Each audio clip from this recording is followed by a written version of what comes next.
PM's China visit wrapped up with a lot of positive language from Chinese state media. Do you think Mr Albanese can strike that equilibrium with Beijing that we once saw in the Howard years? Well, Howard had the advantage of dealing with Xi Jinping, with Jiang Zemin, whereas Albo has to deal with Xi Jinping, and he's a very different character. And look, there are a lot of China experts around who will tell you that it's a very dangerous place, China, at the moment. So I think he was very courageous to go to China for as long as he did and to associate his government as strongly as he has with the Chinese regime. Because you've got to walk and chew gum at the same time, don't you, as the leader of this country? Of this country, you know, your interests are the Australian people, and this is a regime that is, you know, not historically friendly with Australia, has a lot of values that don't align with our values. So we have to engage with them, we have to be sensible about it, but we also have to stay true to our own value sets. What did you make of the RBA keeping rates on hold? It's disappointed a lot of Australians. And it should, and the disappointment shouldn't be directed at the RBA. The disappointment should be directed at governments right across Australia, state and federal, who are spending far too much money on far too little.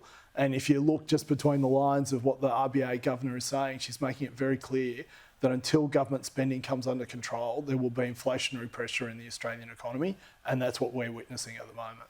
We saw the story just before we came on with Mark Latham and the comments from Tanya Plibersek, and there's been many others after what's happened in New South Wales. A lot of people will say we were probably only one handshake away from him becoming Prime Minister. Mate, I remember looking at that handshake and going, gosh, that's a bizarre thing. And a lot of Australians did and looked at, and fortunately got to the polling booth the next day and just went, yeah, I'm not voting for this. But we came very close to a Latham Prime Ministership. And unlike Tanya, I never voted for Mark Latham to become Prime Minister of Australia. But he's bringing a lot of people together around this. And, you know, look, I actually think they should keep his photo up there on the wall in the Labor Party caucus room as a reminder of how close they came to doing irreparable damage to the Australian public. But the really big question is, I think at this point, you know, the Minns government has a lot of answers to give to the people of New South Wales about the deals that they've done with Mark Latham to get through some pretty dodgy legislation in the upper house. What about Susan Lee? Early report card. I know it's early, but early report card. Look, Is it too early? Yeah, I'm a member of the Liberal Party. I want to say, yeah, she's doing a fantastic job. But I think you're right. It's just too early. We don't know yet. I don't think there are no major mistakes, been steady set of hands. So from that point of view, she's done everything she's needed to do. She can't afford infighting though, can she? She can't afford the issue is we're going to have it. For too many years, we've put a lot of these questions, you know, just swept them under the carpet, and they come out at the wrong times in the wrong places. So this fighting that we're having about all sorts of stuff at the moment is actually necessary and a good thing. As long as it's a bit more open.